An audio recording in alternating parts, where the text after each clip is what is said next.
What is it that the human heart is truly searching for? Love, freedom, purpose, or peace? And why do these answers often feel just beyond our reach? Welcome to Noctis Inkborne, a place where timeless wisdom is narrated with calm, clarity, and depth. Here we bring classic works to life so you can listen, reflect, and grow. Today, we begin The Prophet by Khalil Gibran, a book that speaks directly to the soul. Through its poetic discourses, Girbran offers gentle, profound insights on life's greatest themes: love, marriage, joy, sorrow, work, freedom, giving, and so much more. This is a journey into the inner world, a guide for the heart wrapped in poetry. Settle in, breathe deeply, and allow the words of the prophet to meet you where you are.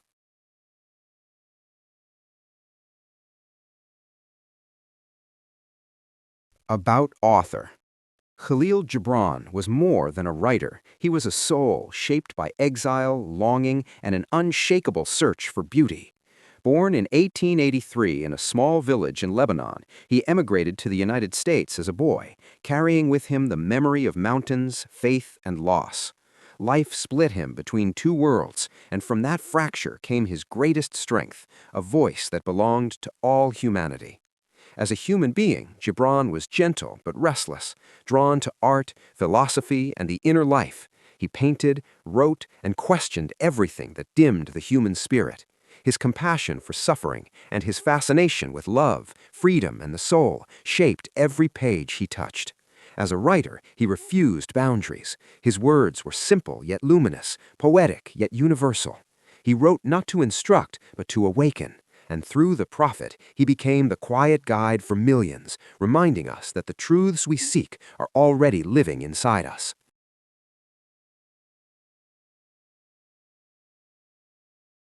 Al-Mustafa, the chosen and the beloved, who was a dawn unto his own day, had waited 12 years in the city of Orphalese for his ship that was to return and bear him back to the isle of his birth.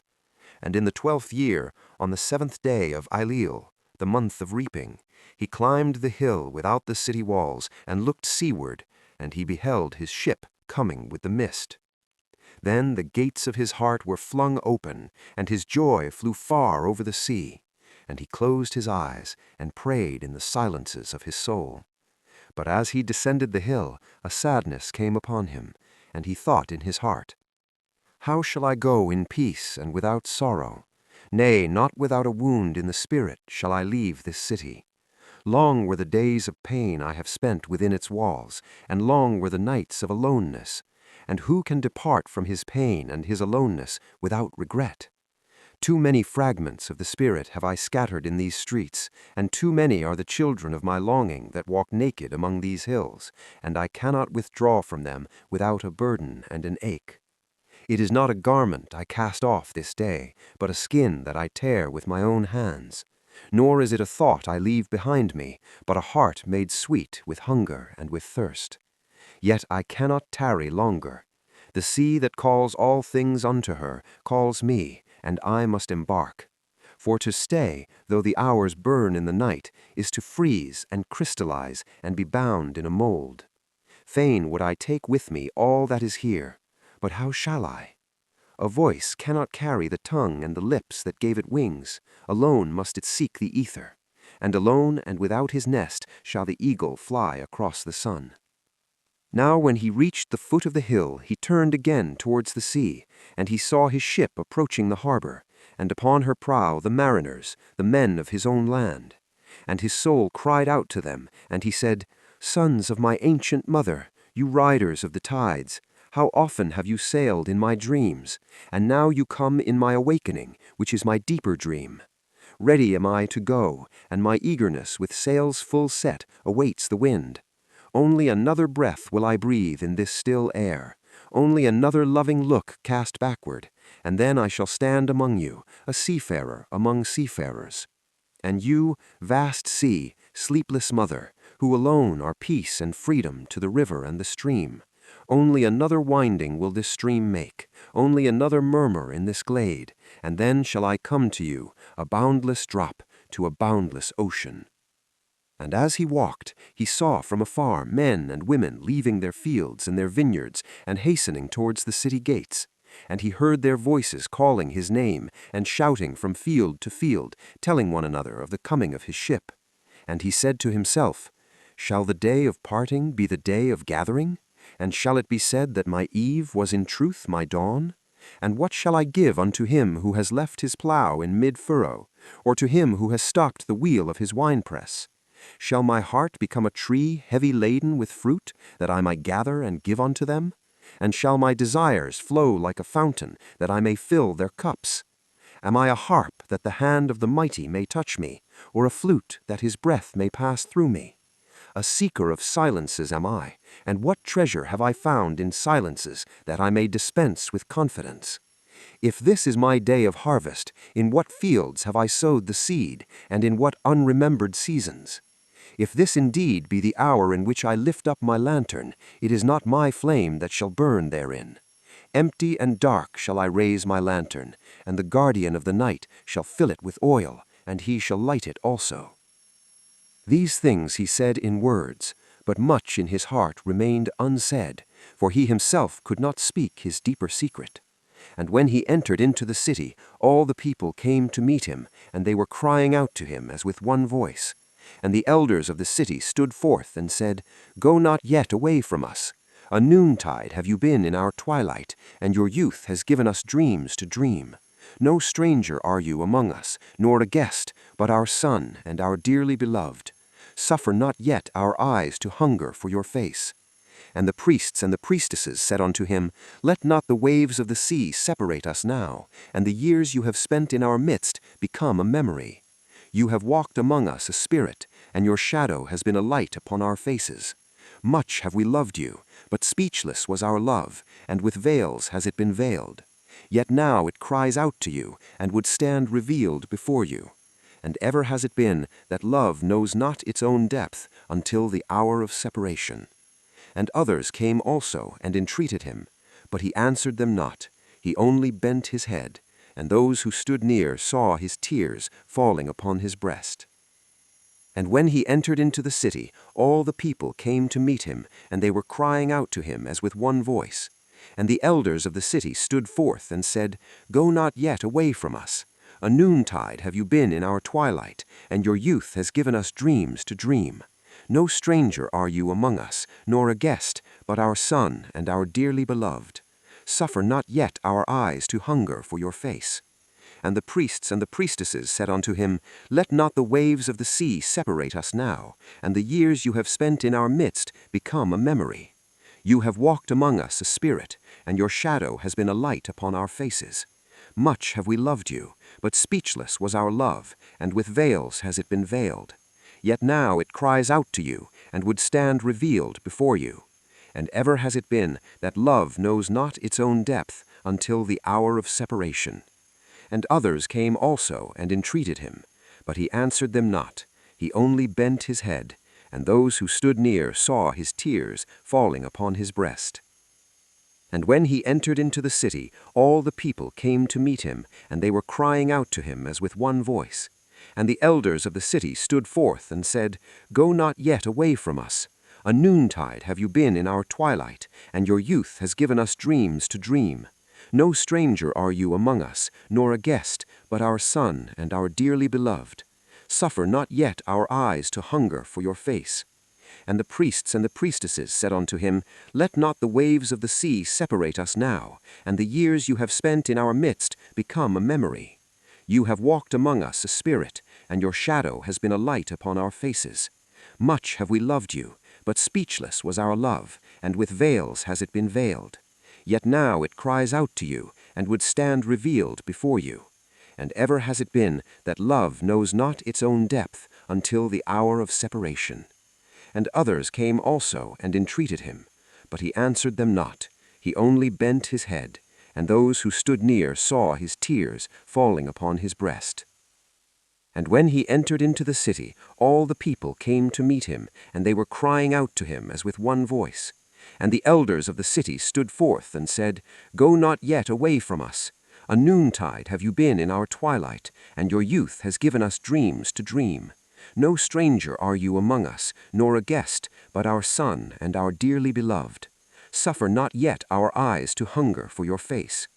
And the priests and the priestesses said unto him, Let not the waves of the sea separate us now, and the years you have spent in our midst become a memory.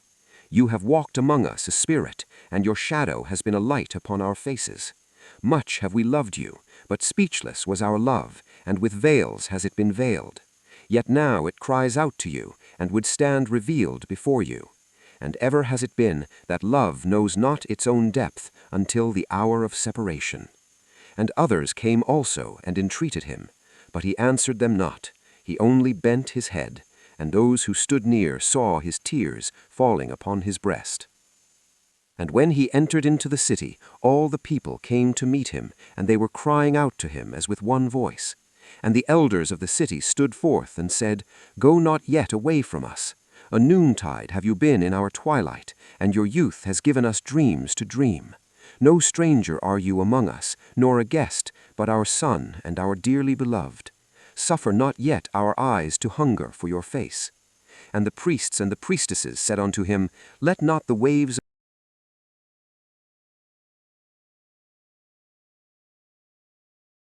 of the sea separate us now, and the years you have spent in our midst become a memory.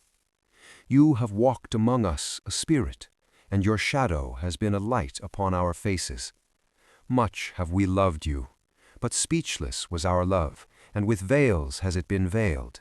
Yet now it cries aloud unto you, and would stand revealed before you. And ever has it been that love knows not its own depth until the hour of separation. And others came also and entreated him, but he answered them not. He only bent his head, and those who stood near saw his tears falling upon his breast. And he and the people proceeded towards the great square before the temple. And there came out of the sanctuary a woman whose name was Almitra, and she was a seeress. And he looked upon her with exceeding tenderness, for it was she who had first sought and believed in him when he had been but a day in their city. And she hailed him, saying, Prophet of God, in quest of the uttermost, long have you searched the distances for your ship. And now your ship has come, and you must needs go. Deep is your longing for the land of your memories and the dwelling place of your greater desires. And our love would not bind you, nor our needs hold you. Yet this we ask ere you leave us, that you speak to us and give us of your truth. And we will give it unto our children, and they unto their children, and it shall not perish. In your aloneness you have watched with our days, and in your wakefulness you have listened to the weeping and the laughter of our sleep. Now, therefore, disclose us to ourselves, and tell us all that has been shown you of that which is between birth and death. And he answered, People of Orphales, of what can I speak, save of that which is even now moving within your souls? Then said Almitra, Speak to us of love. And he raised his head and looked upon the people, and there fell a stillness upon them. And with a great voice he said, When love beckons to you, follow him, though his ways are hard and steep. And when his wings enfold you, yield to him, though the sword hidden among his pinions may wound you. And when he speaks to you, believe in him, though his voice may shatter your dreams, as the north wind lays waste the garden. For even as love crowns you, so shall he crucify you. Even as he is for your growth, so is he for your pruning. Even as he ascends to your height and caresses your tenderest branches that quiver in the sun, so shall he descend to your roots and shake them in their clinging to the earth. Like sheaves of corn he gathers you unto himself. He threshes you to make you naked. He sifts you to free you from your husks. He grinds you to whiteness. He kneads you until you are pliant. And then he assigns you to his sacred fire, that you may become sacred bread for God's sacred feast. All these things shall love do unto you, that you may know the secrets of your heart, and in that knowledge become a fragment of life's heart. But if in your fear you would seek only love's peace and love's pleasure, then it is better for you that you cover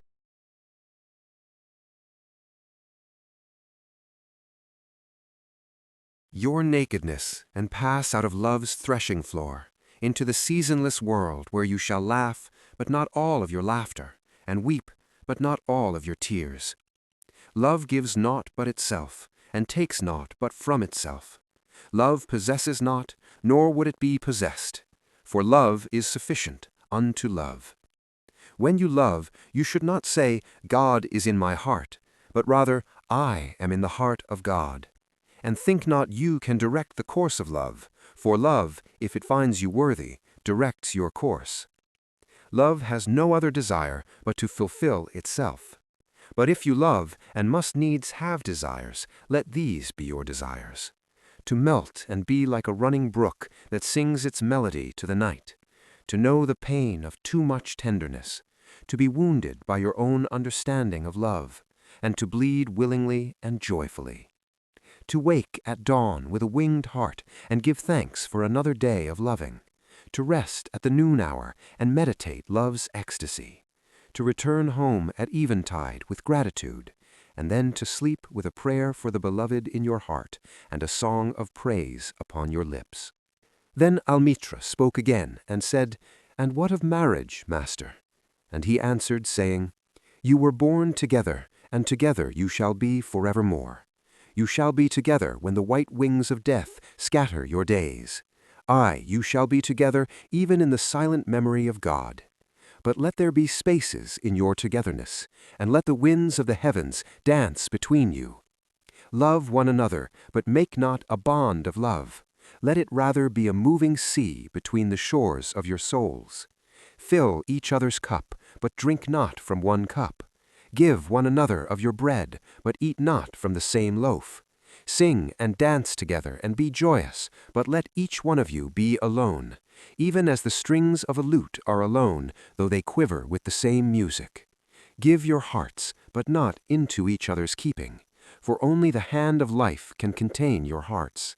And stand together, yet not too near together, for the pillars of the temple stand apart, and the oak tree and the cypress grow not in each other's shadow. And a woman who held a babe against her bosom said, Speak to us of children. And he said, Your children are not your children. They are the sons and daughters of life's longing for itself. They come through you, but not from you. And though they are with you, yet they belong not to you. You may give them your love, but not your thoughts, for they have their own thoughts. You may house their bodies, but not their souls, for their souls dwell in the house of tomorrow, which you cannot visit, not even in your dreams. You may strive to be like them, but seek not to make them like you, for life goes not backward, nor tarries with yesterday. You are the bows from which your children, as living arrows, are sent forth. The archer sees the mark upon the path of the infinite, and he bends you with his might, that his arrows may go swift and far. Let your bending in the archer's hand be for gladness, for even as he loves the arrow that flies, so he also loves the bow that is stable. Then said a rich man, Speak to us of giving. And he answered, You give but little when you give of your possessions. It is when you give of yourself that you truly give. For what are your possessions but things you keep and guard for fear you may need them tomorrow? And tomorrow, what shall tomorrow bring to the over-prudent dog burying bones in the trackless sand as he follows the pilgrims to the holy city? And what is fear of need but need itself? Is not dread of thirst when your well is full, the thirst that is unquenchable? There are those who give little of the much which they have, and they give it for recognition, and their hidden desire makes their gifts unwholesome. And there are those who have little and give it all. These are the believers in life and the bounty of life, and their coffer is never empty. There are those who give with joy, and that joy is their reward. And there are those who give with pain, and that pain is their baptism. And there are those who give and know not pain in giving, nor do they seek joy, nor give with mindfulness of virtue. They give as in yonder valley the myrtle breathes its fragrance into space. Through the hands of such as these, God speaks, and from behind their eyes he smiles upon the earth. It is well to give when asked, but it is better to give unasked, through understanding, and to the open-handed the search for.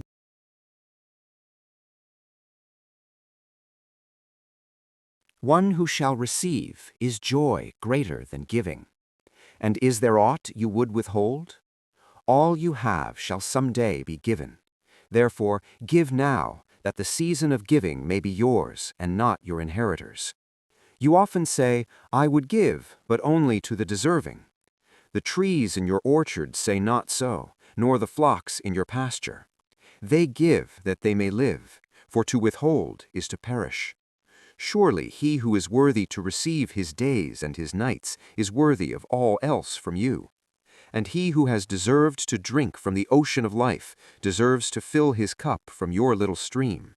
And what desert greater shall there be than that which lies in the courage and the confidence, nay, the charity of receiving?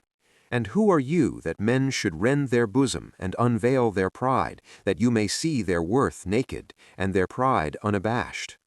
See first that you yourself deserve to be a giver and an instrument of giving. For in truth it is life that gives unto life, while you, who deem yourself a giver, are but a witness. And you receivers, and you are all receivers, assume no weight of gratitude, lest you lay a yoke upon yourself and upon him who gives.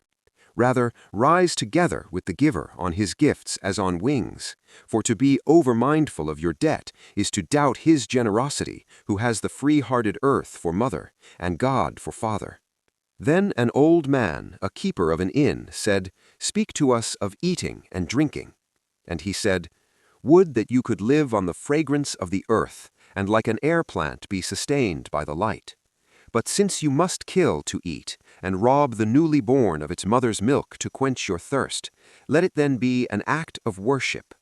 And let your board stand an altar, on which the pure and the innocent of forest and plain are sacrificed, for that which is purer, and still more innocent in man. When you kill a beast, say to him in your heart, By the same power that slays you, I too shall be slain, and I too shall be consumed. For the law that delivered you into my hand shall deliver me into a mightier hand. Your blood and my blood is naught but the sap that feeds the tree of heaven. And when you crush an apple with your teeth, say to it in your heart, Your seeds shall live in my body, and the buds of your tomorrow shall blossom in my heart, and your fragrance shall be my breath, and together we shall rejoice through all the seasons. And in the autumn, when you gather the grapes of your vineyards for the winepress, say in your heart, I too am a vineyard, and my fruit shall be gathered for the winepress, and like new wine I shall be kept in eternal vessels. And in winter, when you draw the wine, let there be in your heart a song for each cup, and let there be in the song a remembrance for the autumn days, and for the vineyard, and for the winepress. Then a plowman said, Speak to us of work. And he answered, saying, You work that you may keep pace with the earth and the soul of the earth. For to be idle is to become a stranger unto the seasons, and to step out of life's procession that marches in majesty and proud submission towards the infinite. When you work, you are a flute through whose heart the whispering of the hours turns to music. Which of you would be a reed, dumb and silent, when all else sings together in unison? Always you have been told that work is a curse and labor a misfortune.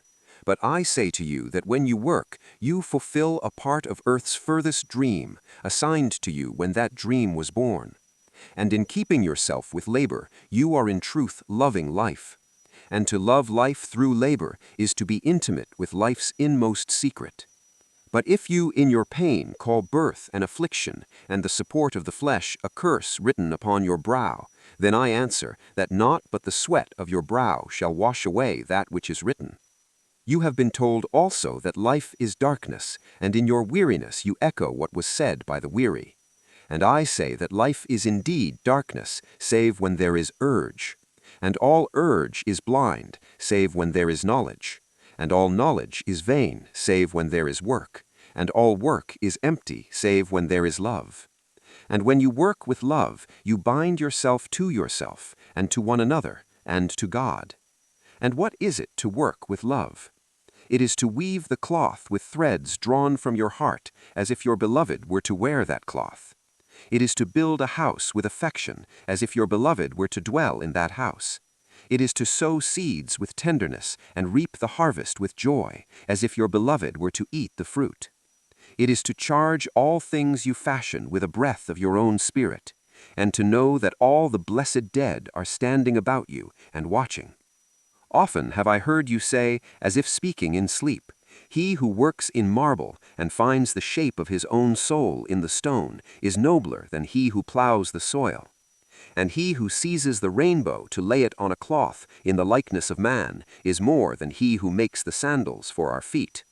But I say, not in sleep, but in the over-awakefulness of noontide, that the wind speaks not more sweetly to the giant oaks than to the least of all the blades of grass. And he alone is great who turns the voice of the wind into a song made sweeter by his own loving. Work is love made visible. And if you cannot work with love, but only with distaste, it is better that you should leave your work and sit at the gate of the temple and take alms of those who work with joy. For if you bake bread with indifference, you bake a bitter bread that feeds but half man's hunger. And if you grudge the crushing of the grapes, your grudge distills a poison in the wine. And if you sing, though as angels, and love not the singing, you muffle man's ears to the voices of the day and the voices of the night.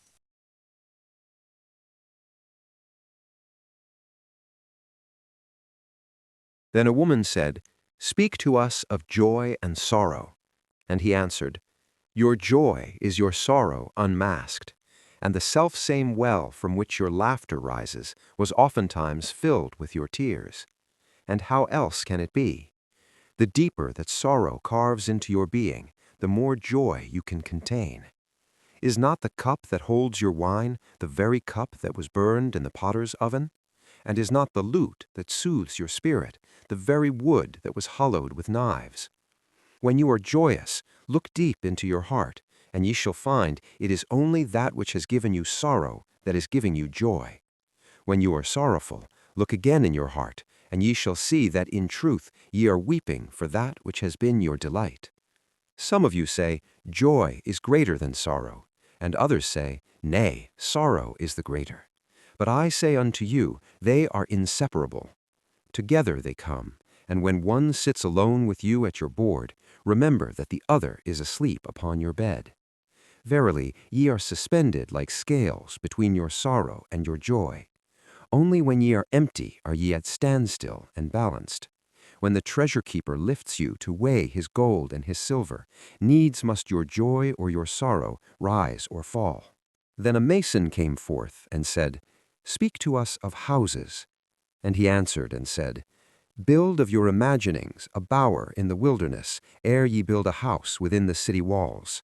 For even as ye have homecomings in your twilight, so has the wanderer in you, the ever distant and alone. Your house is your larger body.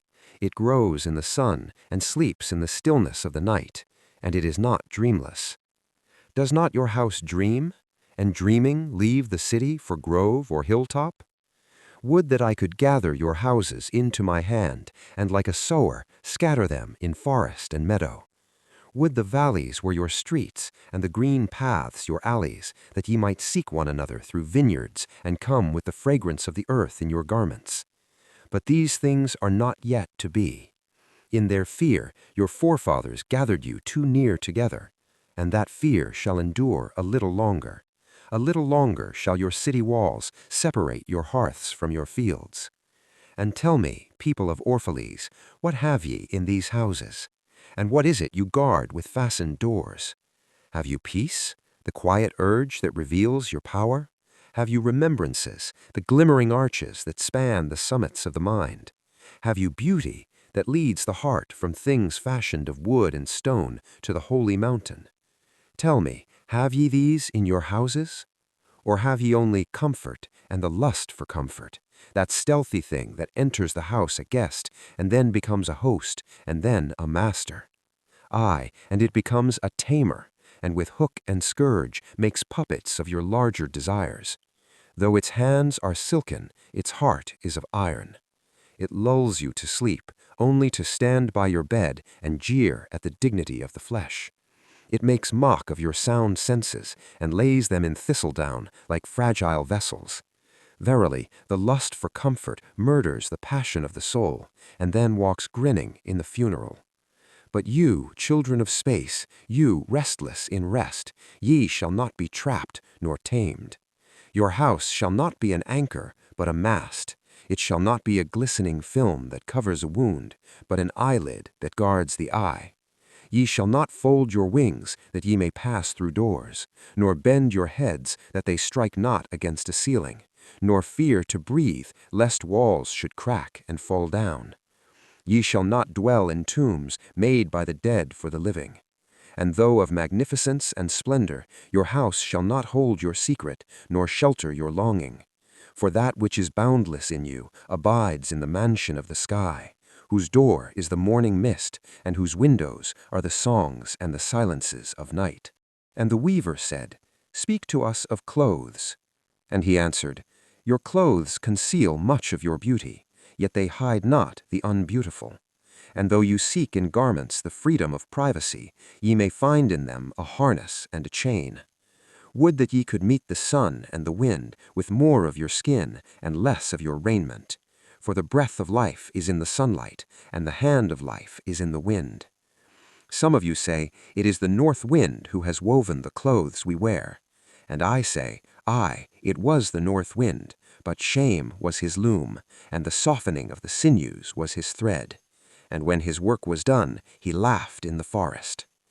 Forget not that modesty is for a shield against the eye of the unclean. And when the unclean shall be no more, what were modesty but a fetter and a fouling of the mind? And forget not that the earth delights to feel your bare feet, and the winds long to play with your hair. And a merchant said, Speak to us of buying and selling. And he answered and said, To you the earth yields her fruit, and ye shall not want if ye but know how to fill your hands. It is in exchanging the gifts of the earth that ye shall find abundance and be satisfied. Yet unless the exchange be in love and kindly justice, it will but lead some to greed and others to hunger. When in the marketplace ye toilers of the sea and fields and vineyards meet the weavers and the potters and the gatherers of spices, invoke then the master spirit of the earth to come into your midst and sanctify the scales and the reckoning that weighs value against value. And suffer not the barren-handed to take part in your transactions, who would sell their words for your labor. To such men ye should say, Come with us to the field, or go with our brothers to the sea, and cast your net. For the land and the sea shall be bountiful to you, even as to us. And if there come the singers and the dancers and the flute players, buy of their gifts also. For they too are gatherers of fruit and frankincense, and that which they bring, though fashioned of dreams, is raiment and food for your soul. And before ye leave the marketplace, see that no one has gone his way with empty hands, for the master spirit of the earth shall not sleep peacefully upon the wind till the needs of the least of you are satisfied.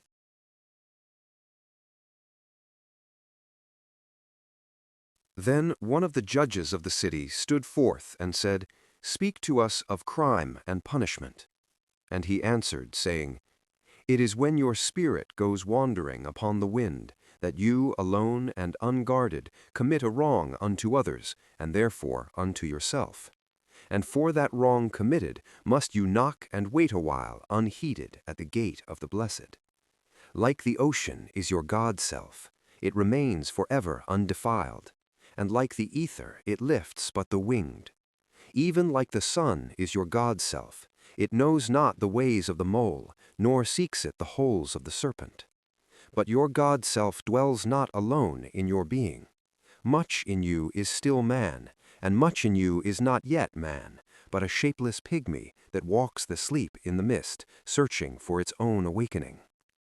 And of the man in you would I now speak, for it is he, and not your God-self, nor the pygmy in the mist, that knows crime and the punishment of crime. Oftentimes have I heard you speak of one who commits a wrong, as though he were not one of you, but a stranger unto you, and an intruder upon your world. But I say that even as the holy and the righteous cannot rise beyond the highest which is in each one of you, so the wicked and the weak cannot fall lower than the lowest which is in you also. And as a single leaf turns not yellow, but with the silent knowledge of the whole tree, so the wrongdoer cannot do wrong without the hidden will of you all. Like a procession you walk together towards your God-self. You are the way and the wayfarers. And when one of you falls down, he falls for those behind him, a caution against the stumbling stone. Aye, and he falls for those ahead of him, who though faster and surer of foot, yet removed not the stumbling stone. And this also, though the word lie heavy upon your hearts. The murdered is not unaccountable for his own murder, and the robbed is not blameless in being robbed. The righteous is not innocent of the deeds of the wicked, and the white-handed is not clean in the doings of the felon. Yea, the guilty is oftentimes the victim of the injured, and still more often the condemned is the burden-bearer for the guiltless and unblamed. You cannot separate the just from the unjust, and the good from the wicked, for they stand together before the face of the sun, even as the black thread and the white are woven together. And when the black thread breaks, the weaver shall look into the whole cloth, and he shall examine the loom also. If any of you would bring to judgment the unfaithful wife, let him also weigh the heart of her husband in scales, and measure his soul with measurements. And let him who would lash the offender look unto the spirit of the offended. And if any of you would punish in the name of righteousness, and lay the axe unto the evil tree, let him see to its roots. And verily he will find the roots of the good and the bad, the fruitful and the fruitless, all entwined together in the silent heart of the earth. And you, judges who would be just, what judgment pronounce you upon him who, though honest in the flesh, yet is a thief in spirit? What penalty lay you upon him who slays in the flesh, yet is himself slain in the spirit? And how shall you prosecute him who in action is a deceiver and an oppressor, yet who also is aggrieved and outraged? And how shall you punish those whose remorse is already greater than their misdeeds? Is not remorse the justice which is administered by that very law which you would fain serve? Yet you cannot lay remorse upon the innocent, nor lift it from the heart of the guilty. Unbidden shall it call in the night, that men may wake and gaze upon themselves. And you who would understand justice, how shall you, unless you look upon all deeds in the fullness of light? Only then shall you know that the erect and the fallen are but one man standing in twilight between the night of his pygmy self and the day of his God self, and that the cornerstone of the temple is not higher than the lowest stone in its foundation. Then a lawyer said, "But what of our laws, master?" And he answered, "You delight in laying down laws, yet you delight more in breaking them, like children playing by the ocean, who build sand towers with constancy and then destroy them with laughter. But while you build your sand towers, the ocean brings more sand to the shore, and when you destroy them, the ocean laughs with you. Verily, the ocean laughs always with the innocent. But what of those to whom life is not an ocean, and man-made laws are not sand towers, but to whom life is a rock, and the law a chisel with which they would carve it in their own likeness? What of the cripple who hates dancers? What of the ox who loves his yoke, and deems the elk and deer of the forest stray and vagrant things? What of the old serpent who cannot shed his skin, and calls all others naked and shameless? And of him who comes early to the wedding feast, and when overfed and tired, goes his way saying that all feasts are violation, and all feasters lawbreakers? What shall I say of these, save that they too stand in the sunlight, but with their backs to the sun? They see only their shadows, and their shadows are their laws. And what is it to the sun to them but a caster of shadows? And what is it to acknowledge the laws, but to stoop down and trace their shadows upon the earth? But you who walk facing the sun, what images drawn on the earth can hold you? You who travel with the wind, what weather vane shall direct your course? What man's law shall bind you if you break your yoke, but no man's prison door? What laws shall you fear if you dance but stumble against no man's iron chains?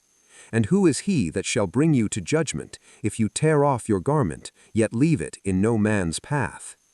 People of Orphalese, you can muffle the drum, and you can loosen the strings of the lyre, but who shall command the skylark not to sing? And an orator said, Speak to us of freedom. And he answered, At the city gate and by your fireside, I have seen you prostrate yourself and worship your own freedom, even as slaves humble themselves before a tyrant and praise him though he slays them.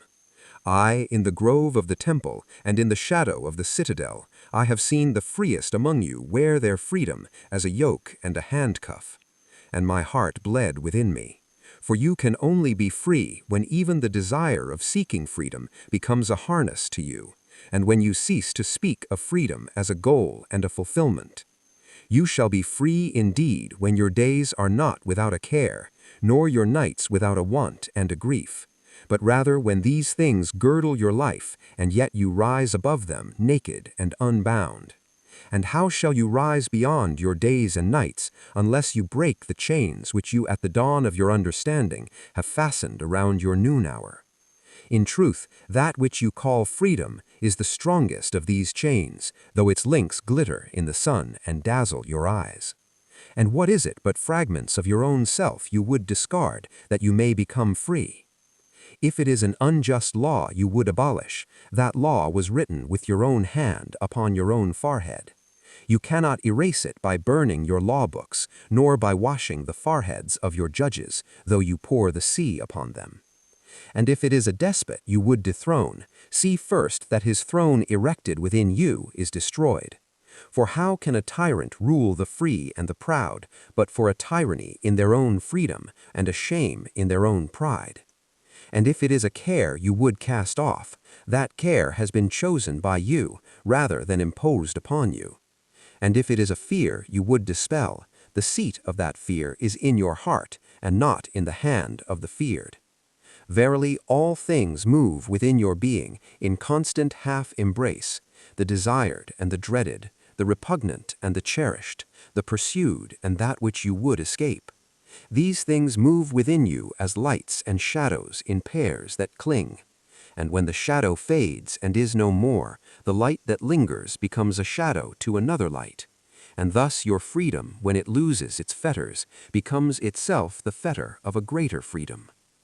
And the priestess spoke again and said, Speak to us of reason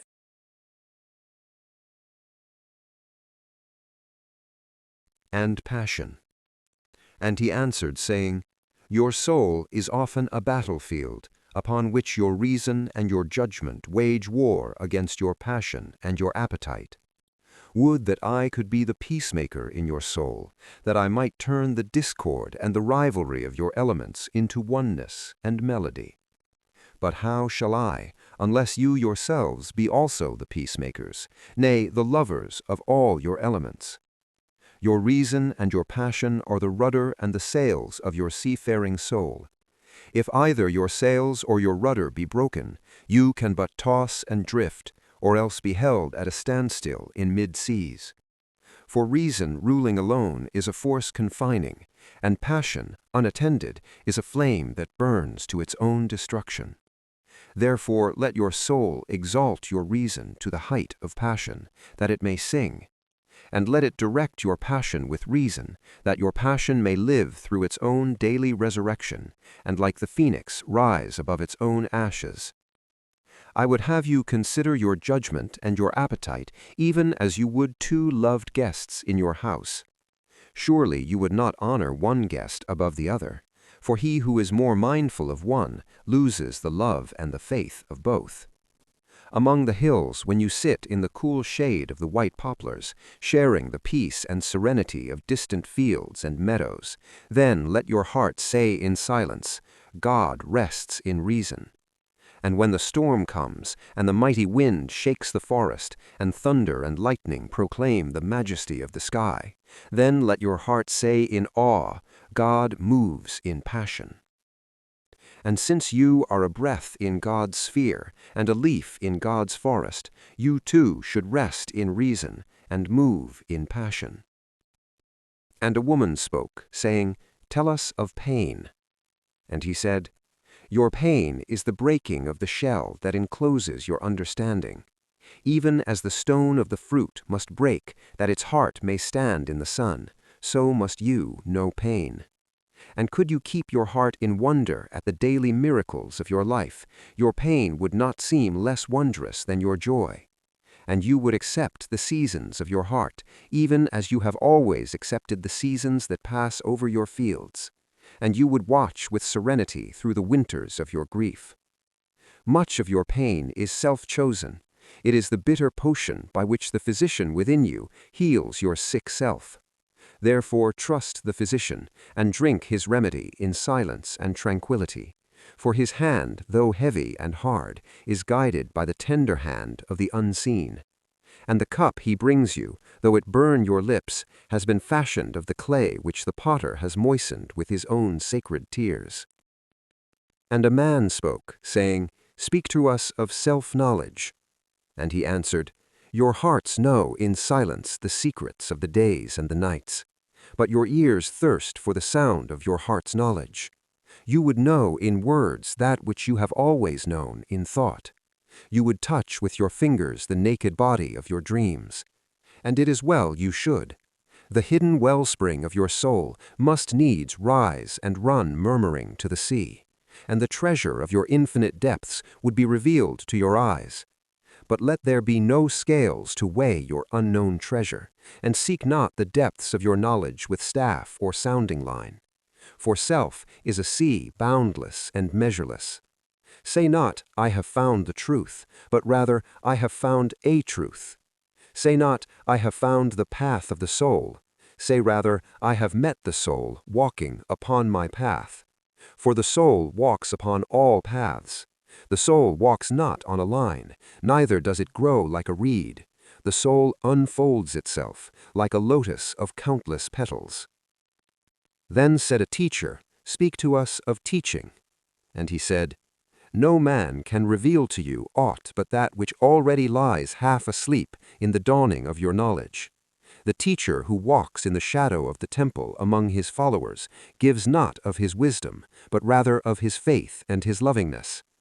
If he is indeed wise, he does not bid you enter the house of his wisdom, but rather leads you to the threshold of your own mind.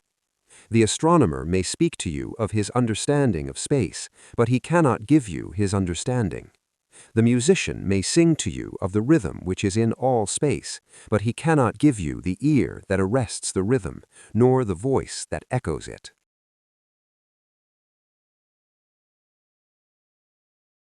And he who is versed in the science of numbers can tell of the regions of weight and measure, but he cannot conduct you thither. For the vision of one man lends not its wings to another man. And even as each one of you stands alone in God's knowledge, so must each one of you be alone in his knowledge of God, and in his understanding of the earth. And a youth said, "Speak to us of friendship." And he answered, saying, "Your friend is your needs answered. He is your field which you sow with love, and reap with thanksgiving. And he is your board and your fireside, for you come to him with your hunger, and you seek him for peace. When your friend speaks his mind, you fear not the nay in your own mind, nor do you withhold the a. And when he is silent, your heart ceases not to listen to his heart. For without words in friendship, all thoughts, all desires, all expectations are born and shared with joy that is unacclaimed. When you part from your friend, you grieve not, for that which you love most in him may be clearer in his absence, as the mountain to the climber is clearer from the plain. And let there be no purpose in friendship save the deepening of the spirit. For love that seeks aught but the disclosure of its own mystery is not love, but a net cast forth, and only the unprofitable is caught. And let your best be for your friend. If he must know the ebb of your tide, let him know its flood also. For what is your friend that you should seek him with hours to kill? Seek him always with hours to live. For it is his to fill your need, but not your emptiness. And in the sweetness of friendship let there be laughter, and sharing of pleasures. For in the dew of little things the heart finds its morning and is refreshed. And then a scholar said, "Speak of talking." And he answered, saying, You talk when you cease to be at peace with your thoughts. And when you can no longer dwell in the solitude of your heart, you live in your lips, and sound is a diversion and a pastime. And in much of your talking, thought is half murdered. For thought is a bird of space that in a cage of words may indeed unfold its wings, but cannot fly. There are those among you who seek the talkative for fear of being alone. The silence of aloneness reveals to their eyes their naked selves, and they would escape. And there are those who talk, and without knowledge or forethought reveal a truth which they themselves do not understand. And there are those who have the truth within them, but they tell it not in words. In the bosom of such as these, the spirit dwells in rhythmic silence. When you meet your friend on the roadside or in the marketplace, let the spirit in you move your lips and direct your tongue. Let the voice within your voice speak to the ear of his ear. For his soul will keep the truth of your heart, as the taste of the wine is remembered, when the color is forgotten, and the vessel is no more. And an astronomer said, "Master, what of time?" And he answered, "You would measure time, the measureless and the immeasurable. You would adjust your conduct and even direct the course of your spirit according to hours and seasons. Of time you would make a stream upon which bank you would sit and watch its flowing. Yet the timeless in you is aware of life's timelessness, and knows that yesterday is but today's memory, and tomorrow is today's dream.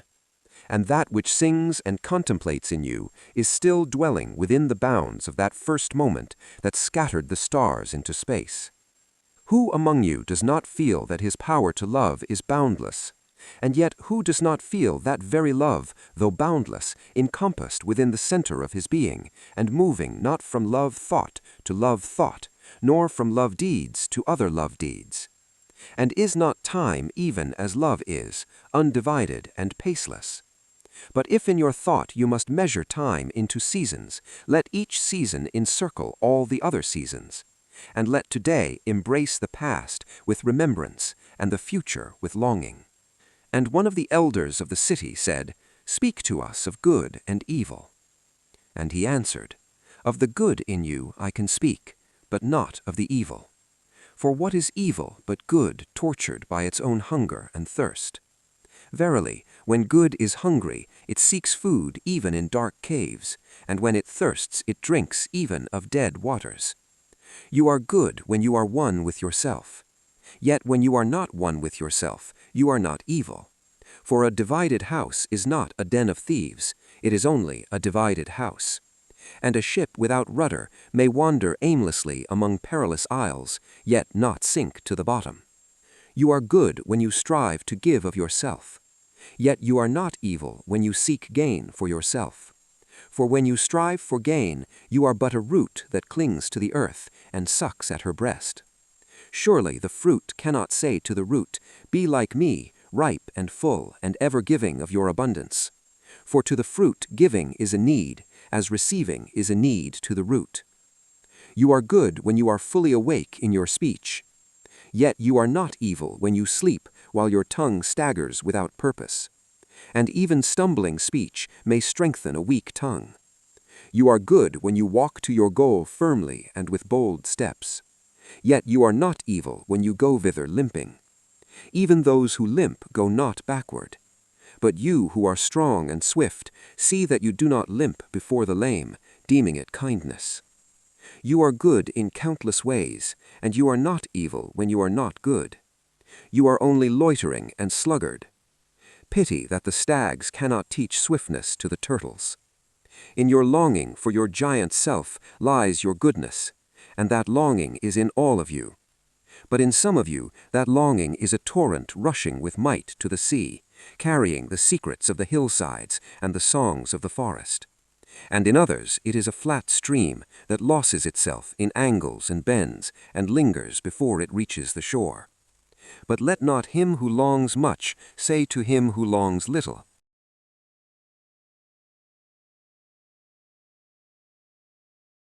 Who longs little asks, "Wherefore are you slow and halting?" For the truly good ask not the naked, "Where is your garment?" nor the houseless, "What has befallen your house?" Then a priestess said, "Speak to us of prayer." And he answered, saying, "You pray in your distress and in your need. Would that ye might pray also in the fullness of your joy and in your days of abundance. For what is prayer but the expansion of yourself into the living ether? And if it is for your comfort to pour your darkness into space, it is also for your delight to pour forth the dawning of your heart. And if you cannot but weep when your soul summons you to prayer, she should spur you again and yet again, though weeping, until you shall come laughing. When you pray, you rise to meet in the air those who are praying at that very hour, and whom, save in prayer, you may not meet. Therefore let your visit to that temple invisible be for naught but ecstasy and sweet communion. For if you should enter the temple for no other purpose than asking, you shall not receive. And if you should enter into it to humble yourself, you shall not be lifted. Or even if you should enter into it to beg for the good of others, you shall not be heard. It is enough that you enter the temple invisible. I cannot teach you how to pray in words.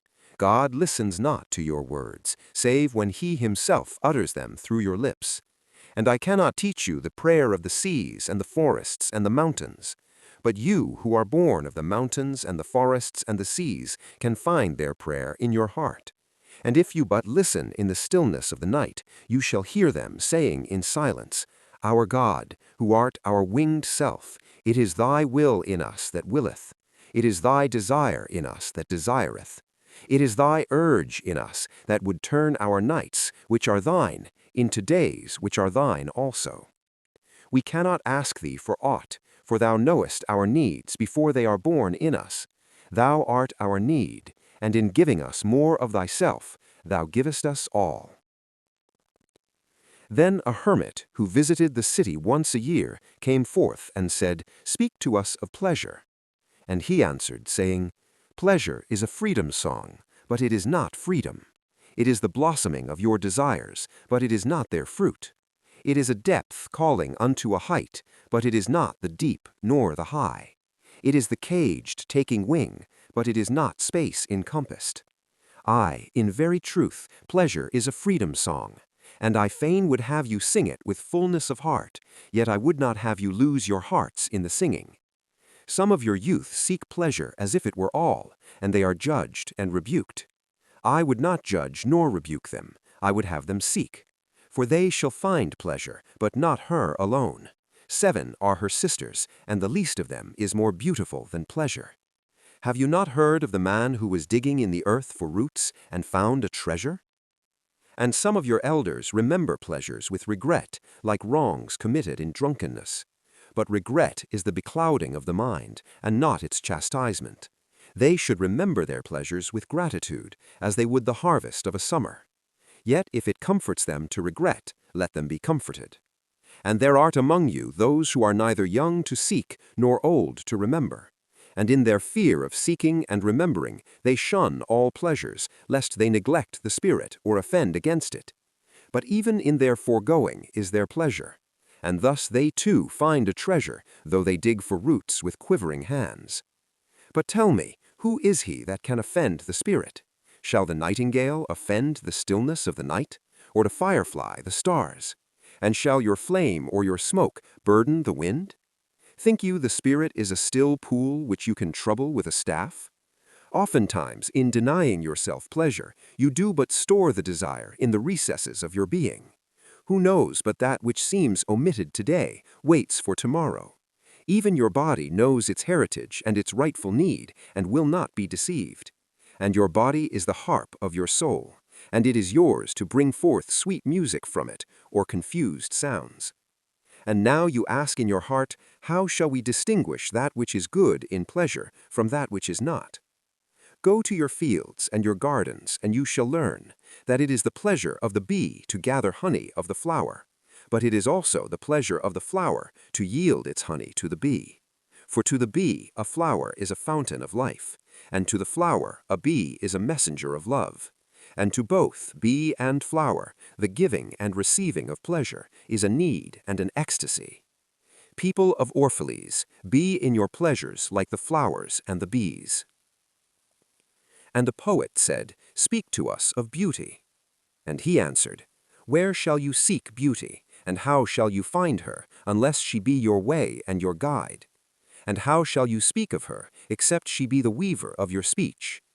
The aggrieved and the injured say, Beauty is kind and gentle. Like a young mother half shy of her own glory, she walks among us. And the passionate say, Nay, beauty is a thing of might and dread. Like the tempest, she shakes the earth beneath us and the sky above us. The tired and the weary say, Beauty is of soft whisperings. She speaks in our spirit.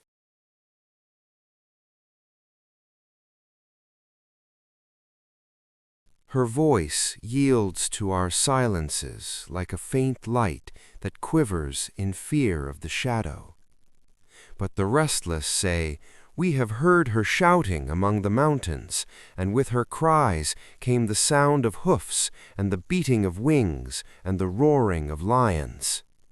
At night the watchmen of the city say, Beauty shall rise with the dawn from the east. And at noontide the toilers and the wayfarers say, We have seen her leaning over the earth from the windows of the sunset. In winter, say the snowbound, She shall come with the spring leaping upon the hills. And in the summer heat the reapers say, We have seen her dancing with the autumn leaves, and we saw a drift of snow in her hair. All these things have you said of beauty, yet in truth ye spoke not of her, but of needs unsatisfied. And beauty is not a need, but an ecstasy. It is not a mouth thirsting, nor an empty hand stretched forth, but rather a heart inflamed and a soul enchanted. It is not the image you would see, nor the song you would hear, but rather an image you see though you close your eyes, and a song you hear though you shut your ears. It is not the sap within the furrowed bark, nor a wing attached to a claw, but rather a garden forever in bloom, and a flock of angels forever in flight. People of Orphalese, beauty is life when life unveils her holy face. But you are life, and you are the veil. Beauty is eternity gazing at itself in a mirror. But you are eternity, and you are the mirror. And an old priest said, Speak to us of religion. And he said, Have I spoken this day of aught else? Is not religion all deeds and all reflection? And that which is neither deed nor reflection, but a wonder and a surprise ever springing in the soul, even while the hands hew the stone or tend the loom. Who can separate his faith from his actions, or his belief from his occupations? Who can spread his hours before him, saying, This for God, and this for myself, this for my soul, and this other for my body? All your hours are wings that beat through space from self to self. He who wears his morality but as his best garment were better naked. The wind and the sun will tear no holes in his skin. And he who defines his conduct by ethics imprisons his songbird in a cage. The freest song comes not through bars and wires. And he to whom worshipping is a window, to open but also to shut, has not yet visited the house of his soul, whose windows are from dawn to dawn. Your daily life is your temple and your religion. Whenever you enter into it, take with you your all. Take the plow and the forge and the mallet and the lute, the things you have fashioned in necessity or for delight.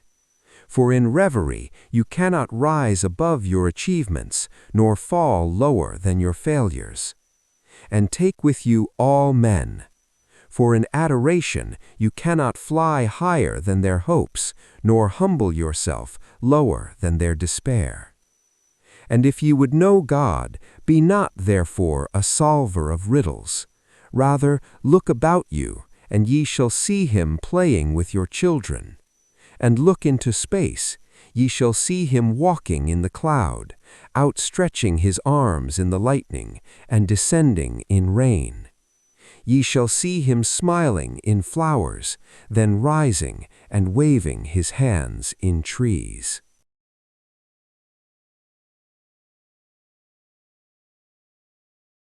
Then Almitra the seeress said, We would ask now of death. And he said, You would know the secret of death, but how shall you find it unless you seek it in the heart of life?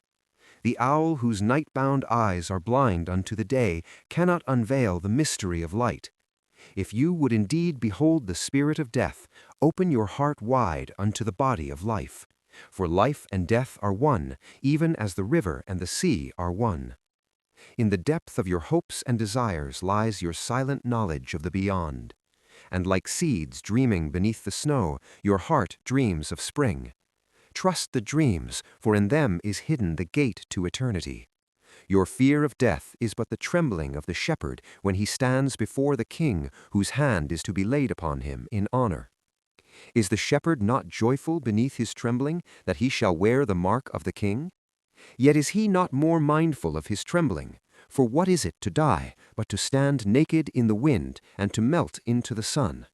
And what is it to cease breathing, but to free the breath from its restless tides, that it may rise and expand and seek God unencumbered? Only when you drink from the river of silence shall you indeed sing. And when you have reached the mountain-top, then you shall begin to climb. And when the earth shall claim your limbs, then shall you truly dance. And now it was evening, and Almitra the seeress said, Blessed be this day and this place and your spirit that has spoken. And he answered, Was I who spoke? Was I not also a listener? Then he descended the steps of the temple, and all the people followed him. And he reached his ship and stood upon the deck. And facing the people again, he raised his voice and said, People of Orphalese, the wind bids me leave you. Less hasty am I than the wind, yet I must go. We wanderers, ever seeking the lonelier way, begin no day where we have ended another day, and no sunrise finds us where sunset left us. Even while the earth sleeps, we travel.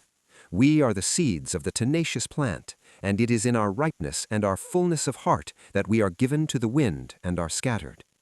Brief were my days among you, and briefer still the words I have spoken. But should my voice fade in your ears, and my love vanish in your memory, then I will come again, and with a richer heart and lips more yielding to the Spirit will I speak. Yea, I shall return with the tide, and though death may hide me, and the greater silence enfold me, yet again will I seek your understanding.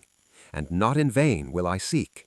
If aught I have said is truth, that truth shall reveal itself in a clearer voice, and in words more kin to your thoughts. I go with the wind, people of Orphalese, but not down into emptiness. And if this day is not a fulfillment of your needs and my love, then let it be a promise till another day. Man's needs change, but not his love, nor his desire that his love should satisfy his needs. Know therefore that from the greater silence I shall return.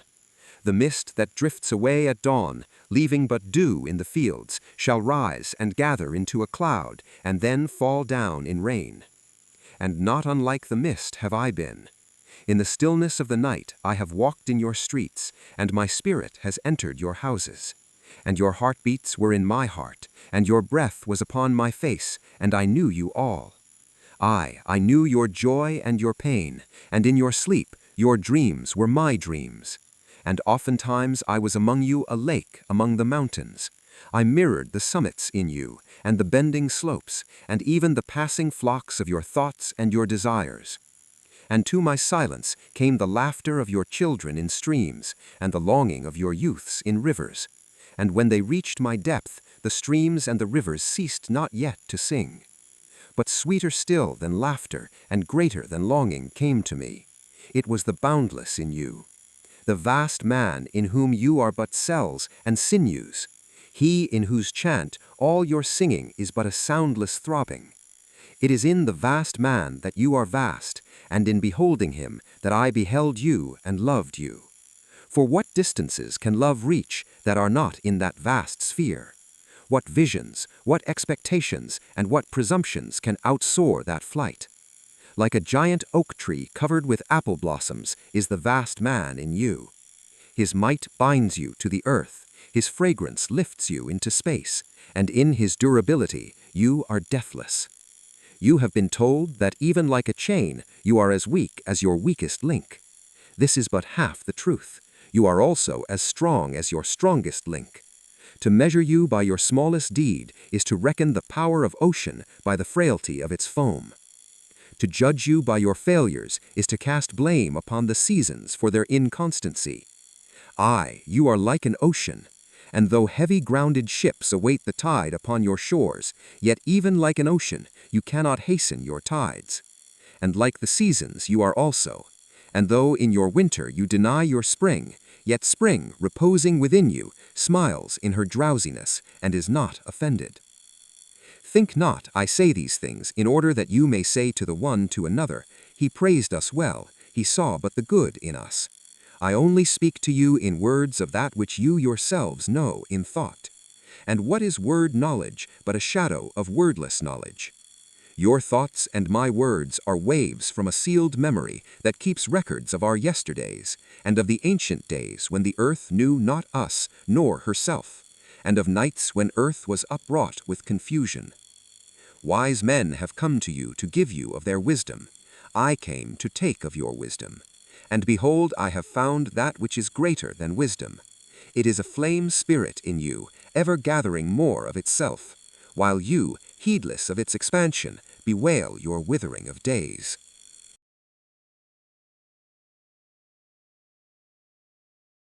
It is life in quest of life in bodies that fear the grave. There are no graves here. These mountains and plains are a cradle and a stepping stone. Whenever you pass by the field where you have laid your ancestors, look well thereupon, and you shall see yourselves and your children dancing hand in hand. Verily, you often make merry without knowing. Others have come to you, to whom for golden promises made unto your faith, you have given but riches and power and glory. Less than a promise have I given, and yet more generous have you been to me. You have given me my deeper thirsting after life. Surely there is no greater gift to a man than that which turns all his aims into parching lips, and all life into a fountain. And in this lies my honor and my reward, that whenever I come to the fountain to drink, I find the living water itself thirsty, and it drinks me while I drink it. Some of you have deemed me proud and overshy to receive gifts. Too proud indeed am I to receive wages, but not gifts. And though I have eaten berries among the hills, when you would have had me sit at your board, and slept in the portico of the temple, when you would gladly have sheltered me, yet was it not your loving mindfulness of my days and my nights that made food sweet to my mouth, and girdled my sleep with visions? For this I bless you most. You give much, and know not that you give at all. Verily, the kindness that gazes upon itself in a mirror turns to stone, and a good deed that calls itself by tender names becomes the parent to a curse. And some of you have called me aloof and drunk with my own aloneness, and you have said, he holds counsel with the trees of the forest, but not with men. He sits alone on hilltops and looks down upon our city. True it is that I have climbed the hills and walked in remote places. How could I have seen you save from a great height or a great distance? How can one be indeed near unless he be far? And others among you called unto me, not in words, and they said, Stranger, stranger, lover of unreachable heights, why dwell you among the summits where eagles build their nests? What storms would you trap in your net, and what vaporous birds do you hunt in the sky? Come and be one of us. Descend and quench your hunger with our bread, and quench your thirst with our wine. In the solitude of their souls they said these things, but were their solitude deeper, they would have known that I sought but the secret of your joy and your pain, and I hunted only your larger selves that walk the sky. But the hunter was also the hunted, for many of my arrows left my bow only to seek my own breast, and the flyer was also the creeper, for when my wings were spread in the sun, their shadow upon the earth was a turtle. And I, the believer, was also the doubter, For often I have put my finger in my own wound, that I might have the greater belief in you, and the greater knowledge of you. And it is with this belief and this knowledge that I say, you are not enclosed within your bodies, nor confined to houses or fields. That which is you dwells above the mountain and roves with the wind. It is not a thing that crawls into the sun for warmth, or digs holes into darkness for safety, but a thing free, a spirit that envelops the earth and moves in the ether. If these be vague words, then seek not to clear them. Vague and nebulous is the beginning of all things, but not their end, and I fain would have you remember me as a beginning. Life and all that lives is conceived in the mist, and not in the crystal. And who knows but a crystal is mist in decay? This would I have you remember in remembering me. That which seems most feeble and bewildered in you is the strongest and most determined. Is it not your breath that has erected and hardened the structure of your bones? And is it not a dream none of you remember having dreamt that builded your city and fashioned all there is in it? Could you but see the tides of that breath, you would cease to see all else. And if you could hear the whispering of the dream, you would hear no other sound. But you do not see, nor do you hear, and it is well. The veil that clouds your eyes shall be lifted by the hands that wove it, and the clay that fills your ears shall be pierced by those fingers that kneaded, and you shall see, and you shall hear. Yet you shall not deplore having known blindness, nor regret having been deaf, for in that day you shall know the hidden purposes in all things, and you shall bless darkness as you would bless light.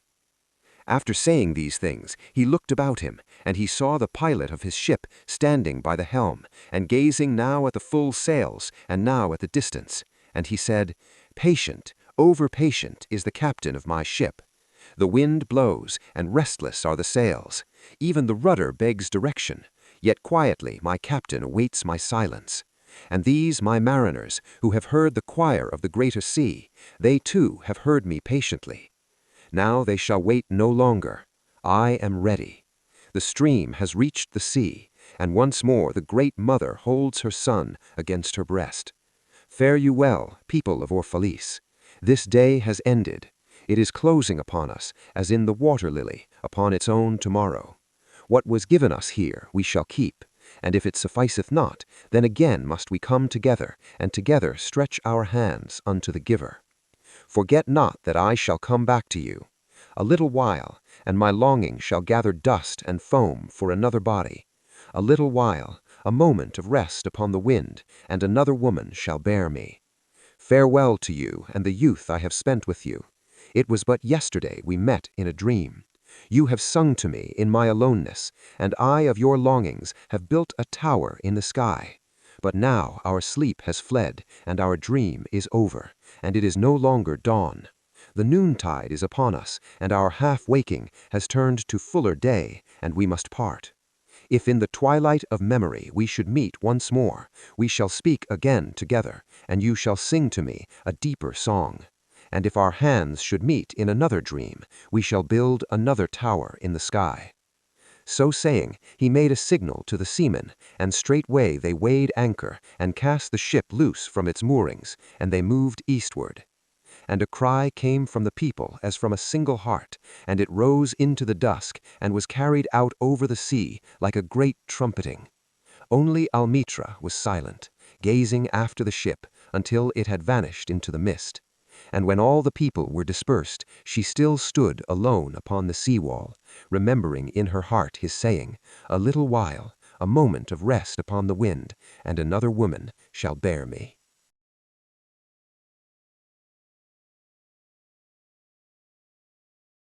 If you made it to this moment, you're not just a viewer, you're someone who's building themselves from the inside out. Here at Noctis Inkborne, every audiobook we share is chosen to strengthen your mind, sharpen your discipline, and help you shape the life you know you're capable of. If this journey spoke to you, if even one idea sparked something inside you, then subscribe now, because this is only the beginning. New audiobooks, deeper wisdom, and powerful transformations are waiting for you here. Until the next one, stay sharp, stay rising, and keep becoming the person your future will thank you for.